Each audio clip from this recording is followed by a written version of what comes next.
Hello friends, welcome back to our channel. CBDT ने एक नया नोटिफिकेशन इशू किया है 11 अक्टूबर को। जैसे कि आप देख सकते हैं यहाँ पे कुछ क्लास ऑफ पर्सन्स को इनकम टैक्स की रिटर्न फाइल करने के लिए एग्जेम्पशन दी गई है फ्रॉम असेसमेंट ईयर 2021-22 से, लेकिन उनको कुछ कंडीशंस फुलफिल करनी होगी तभी वो इस एग्जेम्पशन को अवेल कर सकते हैं।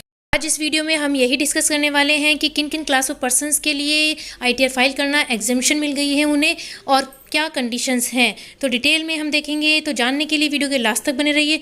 और आपने यदि अभी तक हमारा चैनल सब्सक्राइब नहीं किया है तो इसी तरह के लेटेस्ट अपडेट देखने के लिए आप हमारे चैनल को सब्सक्राइब कर लीजिए और बेल आइकन पे प्रेस कर लीजिए।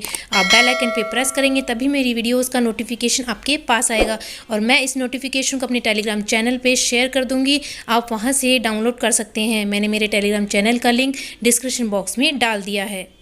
तो यहाँ पर जैसे कि लिखा हुआ है कि जो हमारा section 139 of income tax act है उसके सबसेक्शन 1C के पावर को एक्सरसाइज करते हुए central government here bye exempt the following class of persons mentioned in column 2 of table below. तो इस नोटिफिकेशन में नीचे टेबल दे रखी है, उस टेबल के कॉलम 2 में जो क्लास ऑफ पर्सन्स हैं उनको एग्जेम्पशन दी जाएगी subject to the conditions specified in column 3 of the said table from the requirement of furnishing a return of income under section 1 of section 139 of SAD Act from assessment year 2021-22 onwards।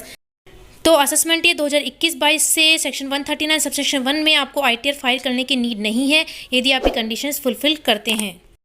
तो यहाँ पे first class of person बता रखा है a non resident not being a company. तो यदि आप non resident हैं तो आपको फिर ये आईटीआर फाइल करने की एग्जेम्पशन मिल जाएगी, लेकिन आप यदि कंपनी हैं तो फिर आप इस एग्जेम्पशन को अवेल नहीं कर पाएंगे।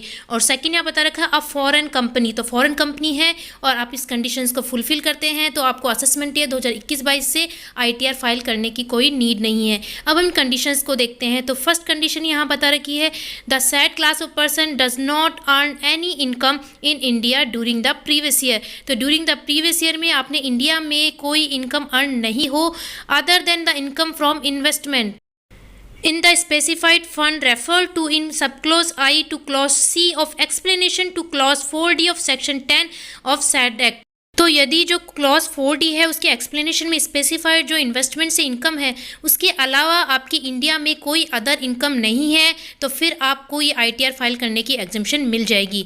देन सेकंड पॉइंट यहाँ बता रखा है the provision of section 139A of said act are not applicable to the said class of persons subject to the fulfilment of the conditions mention in sub rule 1 of rule 114AA of income tax rule 1962। तो जो हमारा income tax rule 1962 है उसके rule 114AA में जो सब rule 1 है उसमें मेंशन कुछ कंडीशंस है। यदि आप उन कंडीशंस को फुलफिल कर देते हैं तो जो सेक्शन 139A के जो प्रोविजंस हैं वो आप पे एप्लीकेबल नहीं होंगे। सेकंड यहाँ पर जो क्लास ऑफ पर्सन बता रखे हैं a non resident being an eligible foreign investor.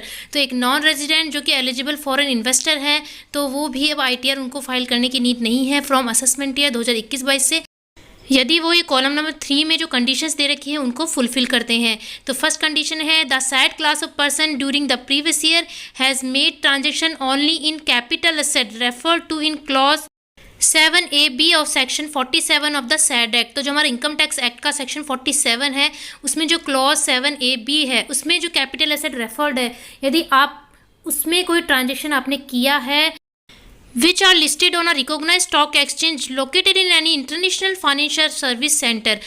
ऐसे रिकॉग्नाइज स्टॉक एक्सचेंज से आपने ये ट्रांजेक्शन किया है जो कि इंटरनेशनल फाइनेंशियल सर्विस सेंटर में लोकेटेड है and the consideration on transfer of such capital asset is paid और पेबल इन फॉरेन करेंसी। तो जब आप इन कैपिटल एसेट्स को ट्रांसफ़र करते हैं तो उसका पेमेंट आपने फॉरेन करेंसी में पे किया हो। सेकेंड कंडीशन है the said class of person does not earn any income in India during the previous year other than the income from transfer of capital asset referred to in clause 7B of section। जैसे कि अभी हमने ऊपर देखा कि जो हमारा income tax act के सेक्शन 47 में जो 7AB क्लॉज है उसमें जो कैपिटल एसेट रेफर्ड है उसके ट्रांसफ़र से आपको कोई इनकम हो रही है उसके अलावा आपने इंडिया में कोई इनकम अर्न नहीं की है तो फिर आप एलिजिबल होंगे इस एग्जेम्पशन के लिए। थर्ड कंडीशन यहाँ पे है the provisions of section 139A of said act are not applicable to the said rule of the person subject to the fulfillment of the condition mentioned in sub rule 2A of rule 114AA तो जैसा कि अभी हमने ऊपर condition में देखा, same यहाँ पे भी वही है कि यदि 114AA के सब रूल 2A की जो कंडीशन मेंशनड है, यदि आप उनको फुलफिल कर देते हैं तो सेक्शन 139A के जो प्रोविजंस है वो आप पे एप्लीकेबल नहीं होंगे। नोटिफिकेशन में नीचे एक्सप्लेनेशन भी दे रखा है जिसमें एलिजिबल फॉरेन इन्वेस्टर्स की डेफिनेशन दे रखी है। Eligible foreign investors means a non resident who operate in accordance with the SEBI, जो सेबी के अकॉर्डेंस में ऑपरेट करते हैं नॉन रेजिडेंट, उन्हें एलिजिबल फॉरेन इन्वेस्टर्स बोला जाता है। यहाँ पे सर्कुलर नंबर भी दे रखा है, आप इसको रेफर कर सकते हैं। देन यहाँ पे इंटरनेशनल फाइनेंशियल सर्विस जो सेंटर है उसकी डेफिनेशन बता रखी है, shall have the same meaning as assign to it in clause Q of section 2 of special economics zone act. तो स्पेशल इकोनॉमिक्स जोन जो एक्ट है उसके सेक्शन 2 के क्लॉज क्यू में जो डेफिनेशन है वो यहाँ पे सेम मीनिंग बताया गया है। देन रिकॉग्नाइज स्टॉक एक्सचेंज की डेफिनेशन दे रखी है। देन थर्ड पॉइंट देखते हैं, the above exemption from the requirement of furnishing a return of income shall not be available to the class of persons mentioned into the column 2 of the said table। तो यहाँ पे जो हमने ऊपर said table में column 2 में जो class of persons देखे उनको ये एग्जेम्पशंस अवेलेबल नहीं होगी। Where a notice under subsection 1 of section 142 of section 148 और section 153A Section 153C of the said Act has been issued for filing a return of income for the assessment year specified therein। तो यदि जो यहाँ पे class of persons बता रखे हैं column 2 में, उनको सेक्शन 142 सबसेक्शन 1 में 148, 153A और 153C में उनको नोटिस इशू किया जा चुका है for filing a return of income for the assessment year, जो कि यहाँ स्पेसिफाइड है, उन असेसमेंट ईयर्स के लिए उनको इनकम टैक्स की रिटर्न फाइल करने के लिए नोटिस इशू किया जा चुका है, तो फिर उनको ये एग्जेम्पशंस नहीं मिलेगी। यहाँ पे थर्ड पॉइंट में ये लिखा है, और ये जो अफेक्टिव होगा, this notification shall come into force from the date of its publication in the official gazette. तो ये एक नया अपडेट आया है इनकम टैक्स रिटर्न फाइलिंग के एग्जेम्पशन से related from assessment year 2021-22 onwards.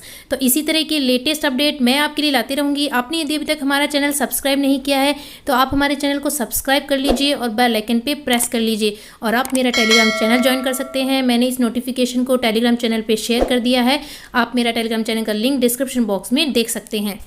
आज का ये वीडियो आपके लिए हेल्पफुल हो तो इस वीडियो को लाइक करें और अपने फ्रेंड्स को भी मेरी वीडियो शेयर करें, और आपने यदि अभी तक हमारा चैनल सब्सक्राइब नहीं किया है तो हमारे चैनल को ज़रूर सब्सक्राइब कीजिए इसी तरह के लेटेस्ट अपडेट सबसे पहले देखने के लिए। तो मिलते हैं इसी तरह के एक नए अपडेट के साथ। Thank you.